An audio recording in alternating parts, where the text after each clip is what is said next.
The heat is on. Bottom left of the map we have our Zerg player for Team coLDignitas.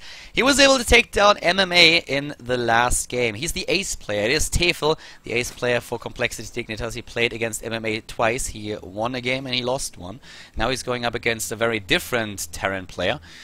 Starting to the top right, cross map on Yonsu, our two-player map here in the 8th game of the series. We have Innovation, and Innovation right now actually one of the best players in the Acer Team Story Cup. We had other all kills this season already, so he's not really all the way at the top of the ranking, but so far he's 5-0, and he can of course now make that a 6-0 if he takes down Tefel, and that would also give his team the win.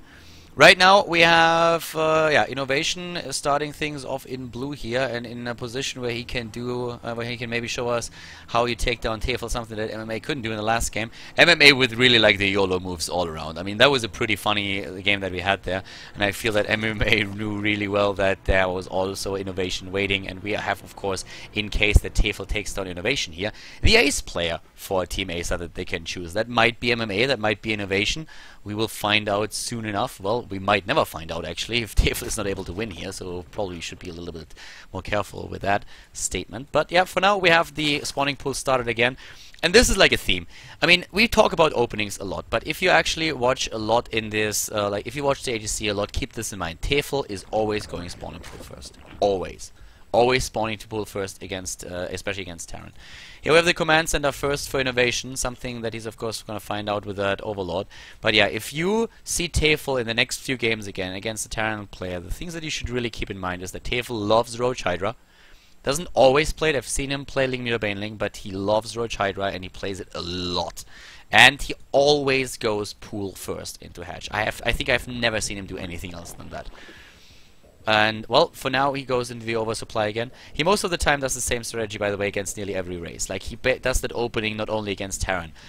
He does that against Protoss, he does that against Zerg. This is one of his favorite openings, and he knows those timings, of course, like, down to the T. He knows everything that he has to do with that, but it makes him predictable.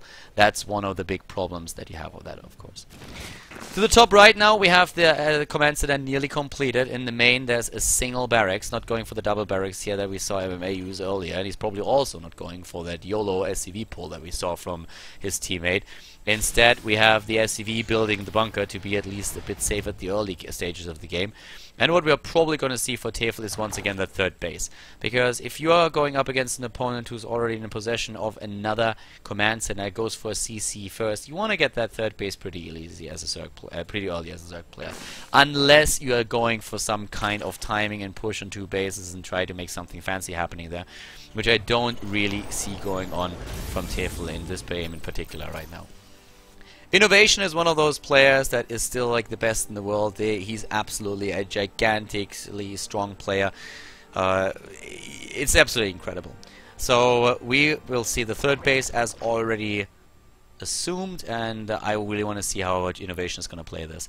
I've seen Innovation, and well, all of you have, demolish Zerg players like crazy.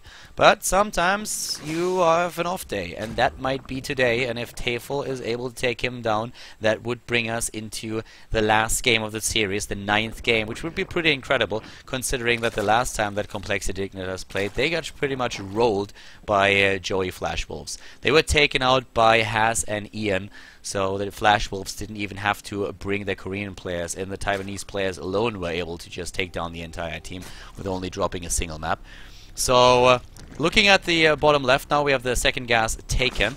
Actually, that's the gas number 3 as well. The third base is on the way, as we already expected. In the main base of Innovation, we have him with the command center here. That's command center number 3.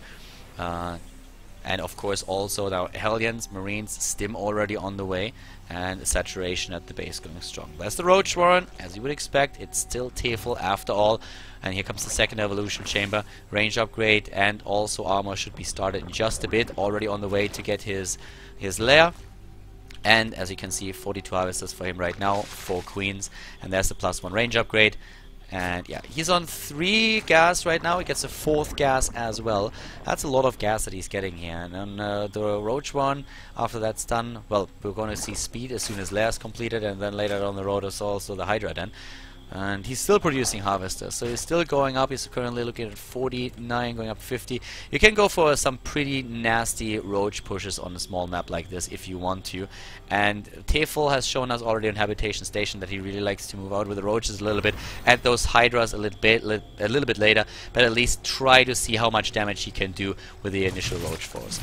Innovation should know that. Like, Tefel is a player that you will play against quite a bit if you're playing a tournament like the Acer Team Story Cup. And if you're in a team with someone like MMA who stays in Europe, and you know, well, he can tell you basically that this guy is really preferring this style, then you should be very well aware what's coming your way. And a wall like this is nice and all, but you need a couple of siege tanks on the high ground, and you also want to have a few marauders if you can.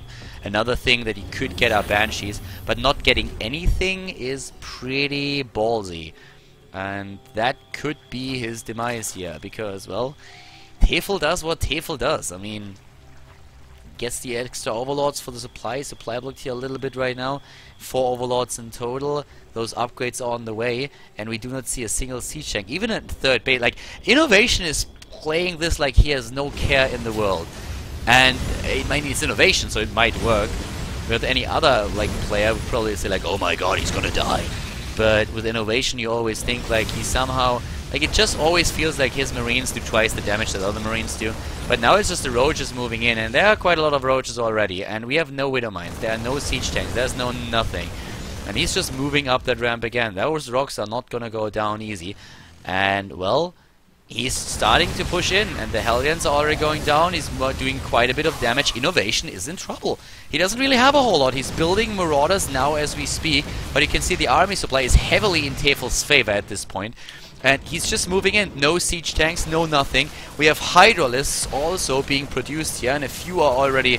No, there's actually none on the way. But the Hydras are going to be there soon. The Roaches for now are pushing Innovation back. And I think Innovation just didn't get the memo. Nobody told Innovation that Tefel likes Roach Hydra.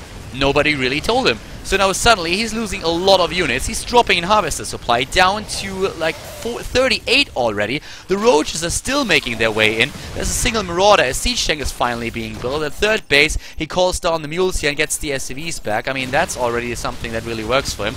But still, he's losing a lot on the low ground here. And the Hydras, they will join the fun soon, because they are just looking at the Roaches and they're getting jealous. They're like, yeah, Roaches are having all the fun. Why do we have to stay back? We really want to do something too. And that's what's going to happen right now. So he moves in the siege tank on the high ground. He's just basically saying, yeah, fuck that. I don't care about a siege tank. One is not enough. I'm going to go up on the high ground and snipe that tank. He's just fighting there. He's taking it. And Innovation drops down to 50 supply. Nobody told Innovation that he's playing against Tefel. Tefel is winning this series at this point. He's winning this game. This base is still mining. That's a big problem that Tefel didn't leave any units over there. But it's the GG in the end after all.